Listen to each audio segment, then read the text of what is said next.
Yes, we finally get back to the OG Kingdom Hearts. Back when the series was still a vibrant new idea in the sea of software which was the PlayStation 2 library. Believe it or not, back in the day I first played it on the PS2, which means that yes, I do have that infamous cutscene memorized just like the other fans who remember playing this hack and slash 15 years ago. The original certainly turned a lot of eyes for the people who saw it back in those times, since on paper it was such a breakthrough idea from a couple of big names. Squaresoft, who had knocked out a few big hits, had decided as per usual to put together another RPG, and then they teamed up with Disney of all people to pull in some nostalgia into the product to create this weird mishmash of an RPG where it had this classically complicated RPG plot, but it also threaded it through video game recreations of animated movie titans. Well, the idea sold a lot of people on the promise, which is why the series has continued being a strong niche all the way to the modern day. But how did things start all the way back in those early times? Well, not exactly start, because Kingdom Hearts got a prequel years later with Birth by Sleep, which is where this story actually started. The connection being that the three masters decided to visit Destiny Islands and tell Sora and Riku about their future destinies, and hint that they should prepare for greater things. While the masters were correct that the children had a destiny to pursue, they kinda left out the actual gut punch that had happened in order to send them on their journey in the first place. Because, after a childish quest to build a raft and sail to adventure, the fates collided with Destiny Islands, and ended up summoning a colossal portal above the island, which sent Sora, Riku, and Kairi all on their separate ways, while destroying their childhood home at the same time. Back in the original, Kingdom Hearts actually had a simple plot to follow. Sora ended up getting blessed with a magical weapon that could save the world that he couldn't use, ended up meeting with some friends that could guide him on his journey to save Riku and Kairi, who ended up scattered to the winds as much as he did. Along the way, Sora ends up killing the source of all evil in the world of Kingdom Hearts because he was after Sora's destiny weapon and all that it entailed, and that was kind of it. I think Kingdom Hearts got the reputation for having a complicated plot because it started off wanting to build a crazy world that was this really fantastical and unique sort of thing, and then they started tying elements of that world building and enemy lore into the character backstories that they had, following up with the need to introduce an enemy faction to fight after the Heartless fell apart in this game. The Heartless, of course, being a caste of evil monsters generated by the darkness to eat the hearts and souls of the regular people who live there. Beyond that, the world that Kingdom Hearts takes place in is a bit odd, since it takes place entirely on islands that are floating in a sea of darkness completely cut off from each other except for the Keyblade, that can create lanes for Sora and friends to travel through. The reason it's like this is that at some point in the past, the light power had receded and Shadow ended up swallowing all the kingdoms that existed in the universe. But eventually, pockets of light had returned and were able to burn through the Sea of Shadow in order to create these islands where people live and the Disney Islands exist. After the first part of getting used to the Keyblade and meeting Donald and Goofy, Sora starts his quest to find Riku and Kairi, and then picks up more quests such as locking the keyholes so that the Heartless can invade those worlds, and rescuing the Princesses of Heart, who are 7 pure souls who the villains need in order to unlock the way to Kingdom Hearts, a source of all-powerful energy that the villains can use to help take over the entire universe. Ironically, Kairi is one of them, because potatoes. After the introductory level, the player is then let loose into a slew of levels based entirely off of classic Disney movies, such as Alice in Wonderland, Aladdin, and Peter Pan, which is pretty fun, since you get up and close and personal with a gang of memorable heroes and villains, interact with them, and also get to fight them in specially made boss fights. And that's pretty cool, since this is one of the only places where you get to experience classic movies in this manner, and seeing the interpretations that Square Enix made was really interesting. The hack and slash combat is simple to learn and really flashy, so it ends up being accessible, looks awesome, and with the large amount of unique enemies, it usually doesn't get boring, which is one of the big reasons why Kingdom Hearts developed a following. The combat makes you feel like a badass, while also providing the needed challenge to keep players playing the game. Plus, the levels themselves offer a suite of changing mechanics and gimmicks to keep things from getting stale in those ways. I suppose the only real issue with Kingdom Hearts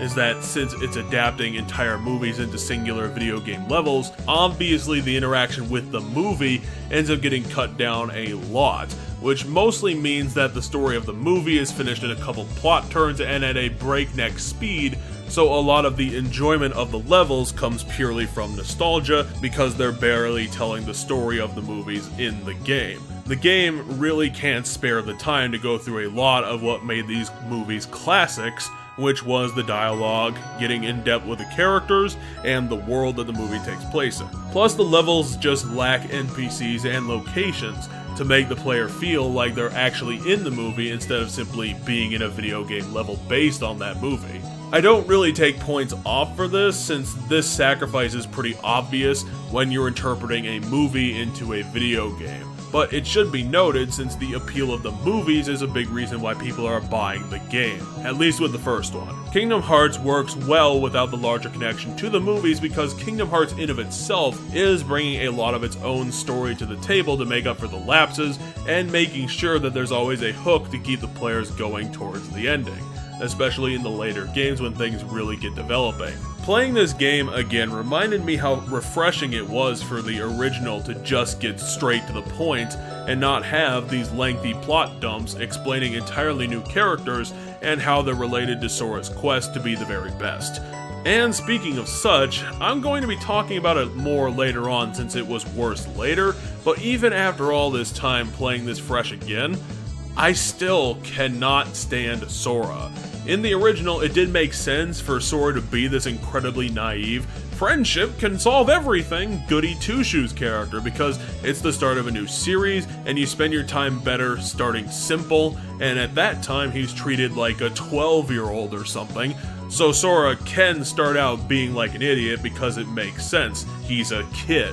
The thing that was supposed to happen is that Sora starts like this and then develops character traits later on and develops relationships with characters and then grows up as the evil he keeps fighting continues to escalate. The problem is that that didn't happen. The people who kept writing his dialogue throughout the years maintained that sort of dialogue from the first game throughout the entire series, never going off that, which in of itself would have been really commendable for being so consistent if the consistency wasn't so incredibly annoying. Sora is an infuriating combination of an imbecile, yet always being right. And he wins all of his conflicts because he's the chosen one, rather than being intelligent in any single way. He's always right because he's the goodest good guy, and the bad guys are all wrong because they do evil things, never bothering to have an interesting gray middle ground and instead defaulting to this stark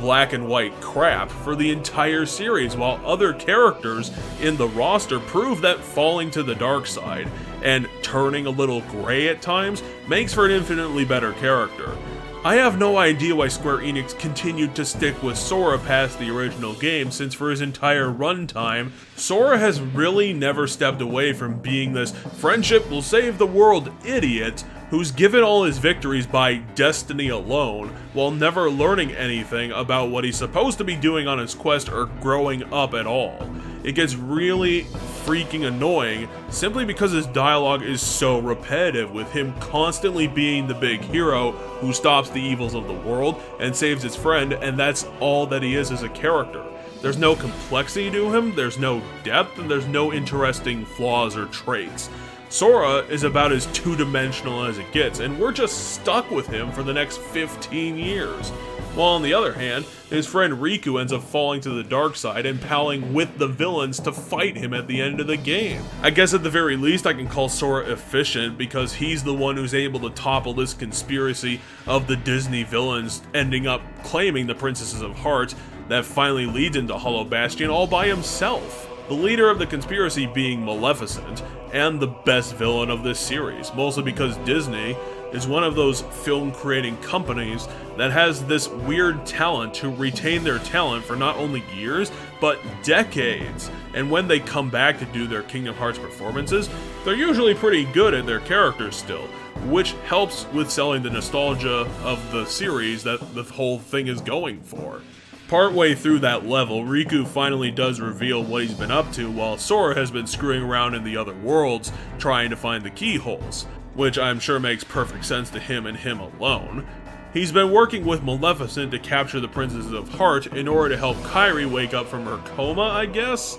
Personally, I'm not really sure what the grand plan Riku was trying to do, since we see his path in the game so rarely. We don't really see what he was up to in between him disappearing and him being found by Sora. But the important thing is that Maleficent and Riku at that point in the game have Kairi, Riku hates Sora, and has totally gone to the dark side, leading to a series of fights. Sora ends up falling deeper into the darkness as he has to chase it down, and finally coming face to face with the big bad evil behind the entire game, Ansem, who ends up being the source of the Heartless Scourge and the Seeker of Kingdom Hearts, that powerful source of magic that'll help him take over the world. Ansem, in his own demon Bodhi way, is a memorable character. He ended up getting a great actor, decent character design, and a great start to his character arc, even though he ends up dying in this game. Hubris and all that got to him, the usual downfall for the greatest intellect type of character.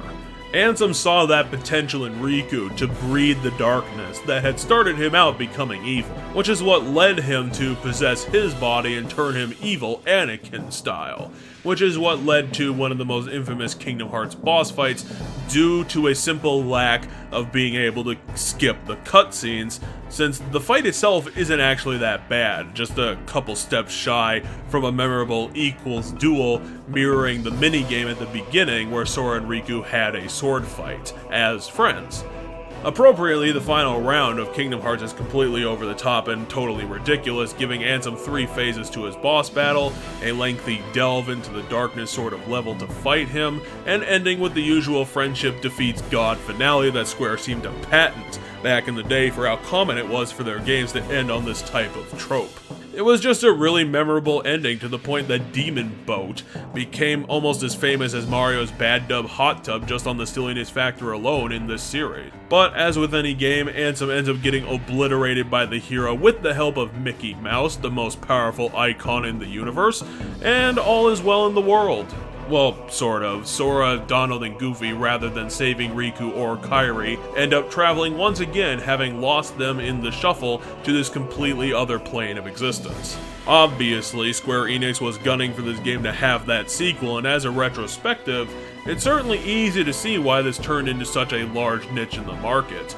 The people came for the Disney nostalgia, and some of them stayed because Kingdom Hearts had such a different way of doing their world building and developing some intrigues. People stuck around because they could have the fun of the satisfying combo-filled hack-and-slash combat that is so flashy that it makes every fight feel badass and awesome. And then later on down the line, they could enjoy the unexpected twists that Kingdom Hearts had put into their plots, along with the more interesting characters down the line. Kingdom Hearts is a weird animal that's usually doing something wacky, so people turned out just to see what the next weird thing it was going to throw at the wall would end up being. Kingdom Hearts is a great game that was buoyed not only by the success of the series, but also the consistent re-releases in substantial compilations that led to the original having a way longer shelf life than other games that originated famous series. The quote-unquote remake introduced a few things, but as a remake it does about as much as the Dark Souls re-release. Updates the graphics as much as they can with a PS2 game, which is to say that Square Enix did a pretty great job getting it done, but this isn't a ground-up restoration by any means. Some of the usual gameplay adjustments to a game that wasn't connected to the internet, and the cadre of optional bosses, of which I did none for this series because they are a set of Square Enix optional things, which means that they're scaled at being done at the end of the game, with additional grinding and patience that I just don't have. Seriously, I struggled with dealing with the Ice Titan, so I wasn't going to put myself through the Unknown Man, the Phantom, or Sephiroth, who was able to kill me in literally under 10 seconds when I ended up checking that out in between the game. It's a good expansion of the original game for those that wanted it. Square Enix did a good job with the re-releases because Kingdom Hearts by itself really didn't need that much updating. It was as great as it was and is just as good as it was now back in the mid-2000s. An original idea for a fun hack and slash that remains a big niche product to this day and gets major headlines whenever it comes out with its next major entry if Square Enix could get away from making mobile games for this series. So yeah, the original game still holds up and it's still fun as hell. I hope you enjoyed this look back, and we'll be finishing it off with some final numbers.